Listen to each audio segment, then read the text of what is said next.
tales for dark nights.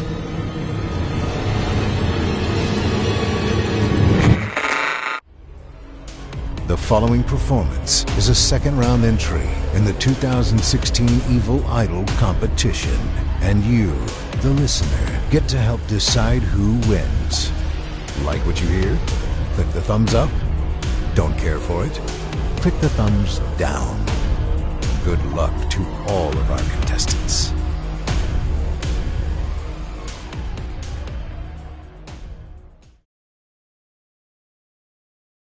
Pythias, written by Frederik Pohl, performed by Sahil Dalal for Chilling Tales for Dark Nights and the Evil Idol competition.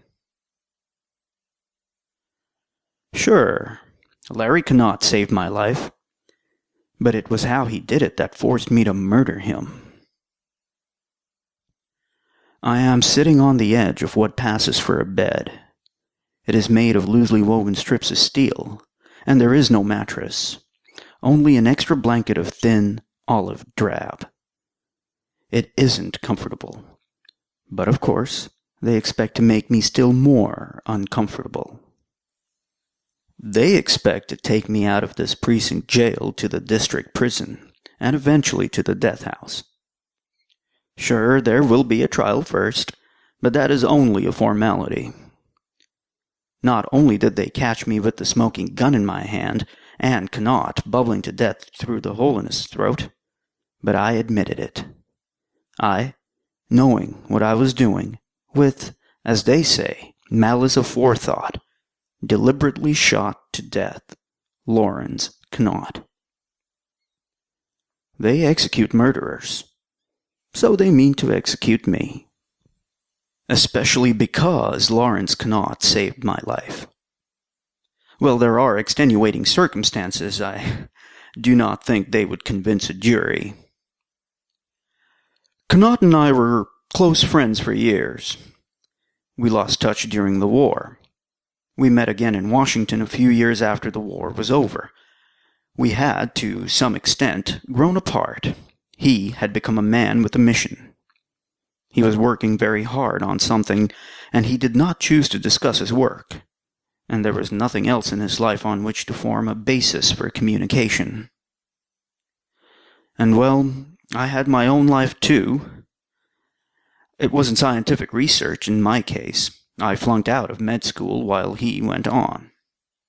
I'm not ashamed of it. It is nothing to be ashamed of. I simply was not able to cope with the messy business of carving corpses. I didn't like it. I didn't want to do it.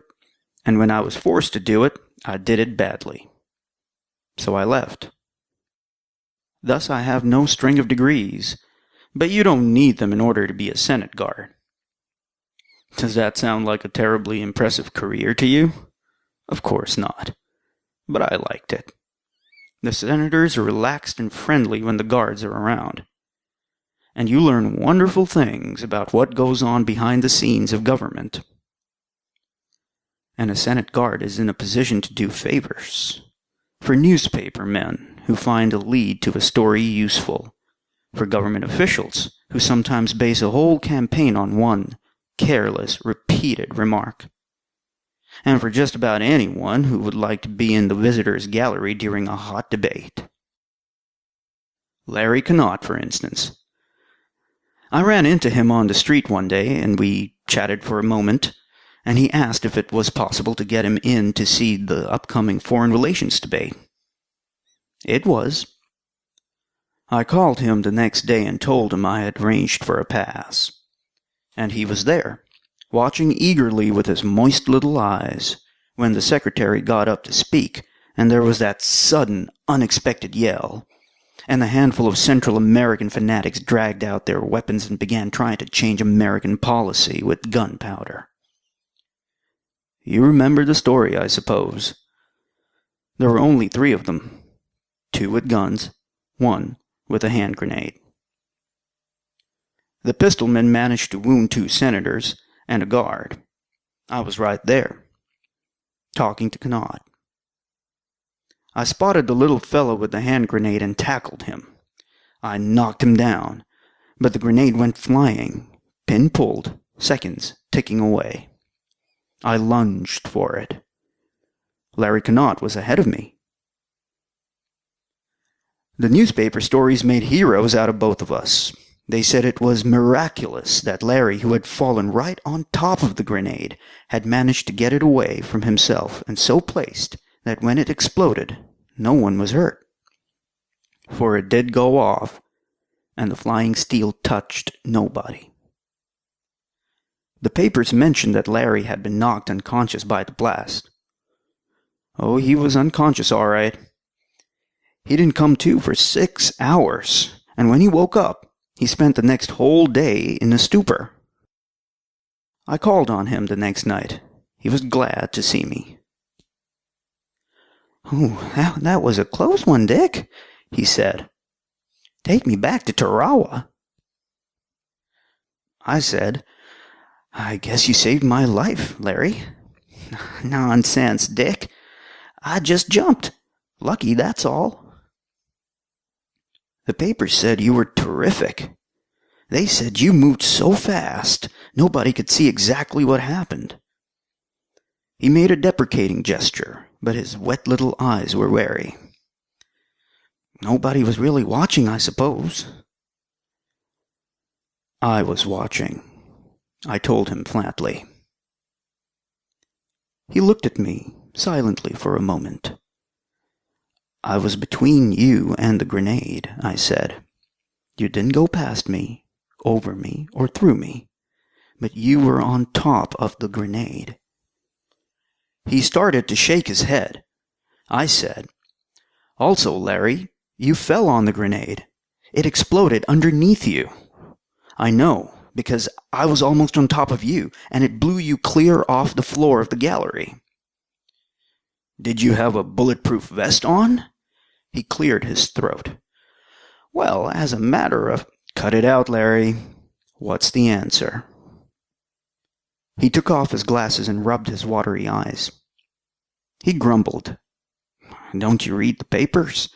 It went off a yard away." "Larry," I said gently, "I was there." He slumped back in his chair, staring at me. Larry Connaught was a small man, but he never looked smaller than he did in that big chair, looking at me as though I were Mr. Nemesis himself. Then he laughed. He surprised me. He sounded almost happy. He said, "Well, hell, Dick, I had to tell somebody about it sooner or later. Why not you?" I can't tell you all of what he said.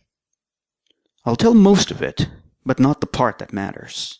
I'll never tell that part to anybody. Larry said, "I should have known you'd remember." He smiled at me ruefully, affectionately. "Those bull sessions in the cafeterias, eh? Talking all night about everything, but you remembered." "You claim that the human mind possessed powers of psychokinesis," I said. "You argued that just by the mind, without moving a finger or using a machine, a man could move his body anywhere, instantly. You said that nothing was impossible to the mind." I felt like an absolute fool saying those things. They were ridiculous notions. Imagine a man thinking himself from one place to another. But I had been on that gallery. I licked my lips and looked to Larry Connaught for confirmation. "I was all wet," Larry laughed. "Imagine!" I suppose I showed surprise because he patted my shoulder. He said, becoming sober, "Sure, Nick, you're wrong, but you're right all the same. The mind alone can't do anything of the sort. That was just a silly kid notion. But," he went on, "but there are, well, techniques. Linking the mind to physical forces, simple physical forces that we all use every day, that can do it all. Everything. Everything I ever thought of, and things I haven't found out yet. Fly across the ocean? In a second, Dick. Wall off an exploding bomb? Easily. You saw me do it. Oh, it's work. It takes energy. You can't escape natural law. That was what knocked me out for a whole day. But that was a hard one. It's a lot easier, for instance, to make a bullet miss its target. It's even easier to lift the cartridge out of the chamber and put it in my pocket so that the bullet can't even be fired. Want the crown jewels of England? I could get them, Dick. I asked, "Can you see the future?" He frowned. That's silly. This isn't superstition. How about reading minds? Larry's expression cleared. Oh, you're remembering some of the things I said years ago. No, I can't do that either, Dick. Maybe someday, if I keep working at this thing. Well, I can't right now. There are things I can do, though, that are just as good. Show me something you can do, I asked. He smiled. Larry was enjoying himself. I didn't begrudge it to him. He had hugged this to himself for years, from the day he found his first clue, through the decade of proving and experimenting, almost always being wrong, but always getting closer. He needed to talk about it. I think he was really glad that, at last, someone had found him out. He said, "Show you something? Why, let's see, Dick." He looked around the room, then winked. "See that window?" I looked. It opened with a slither of wood and a rumble of sash weights. It closed again. "The radio," said Larry. There was a click, and his little set turned itself on. Watch it. It disappeared and reappeared. It was on top of Mount Everest, Larry said, panting a little. The plug on the radio's electric cord picked itself up and stretched toward the baseboard socket, then dropped to the floor again. "No," said Larry, and his voice was trembling. "I'll show you a hard one. Watch the radio, Dick. I'll run it without plugging it in. The electrons themselves—" He was staring intently at the little set. I saw the dial light go on, flicker, and hold steady. The speaker began to make scratching noises. I stood up, right behind Larry, right over him. I used a telephone on the table beside him. I caught him right beside the ear, and he folded over without a murmur. Methodically, I hit him twice more, and then I was sure he wouldn't wake up for at least an hour. I rolled him over and put the telephone back in its cradle. I ransacked his apartment. I found it in his desk. All his notes, all the information, the secret of how to do the things he could do. I picked up the telephone and called the Washington police. When I heard the siren outside, I took out my service revolver and shot him in the throat. He was dead before they came in. For, you see, I knew Lawrence Connaught. We were friends. I would have trusted him with my life. But this was more than just a life. 23 words told how to do the things that Lawrence Connaught did. Anyone who could read could do them.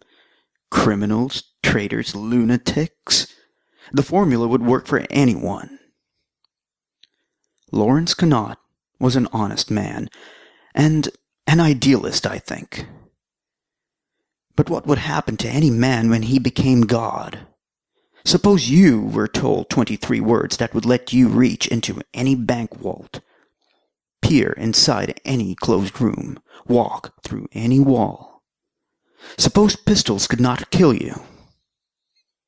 They say power corrupts, and absolute power corrupts absolutely. And there can be no more absolute power than the 23 words that can free a man of any jail or give him anything he wants. Larry was my friend, but I killed him in cold blood, knowing what I did, because he could not be trusted with the secret that could make him king of the world. But I can. Thanks for listening. If you haven't already, don't forget to cast your vote for this contestant via a thumbs up or thumbs down vote. By doing so, you'll help us determine who will become the next permanent member of our voice acting team. At the close of voting on August 15th, based on your votes, the top 25 contestants will advance to the third round, which begins September 1st, based entirely on your votes. Thank you for voting and for helping to spread the word. You're listening to Chilling Tales for Dark Nights. I'm Steve Taylor, host of Chilling Tales, the podcast, encouraging you to turn off the lights and turn on the dark. Chilling Tales for Dark Nights.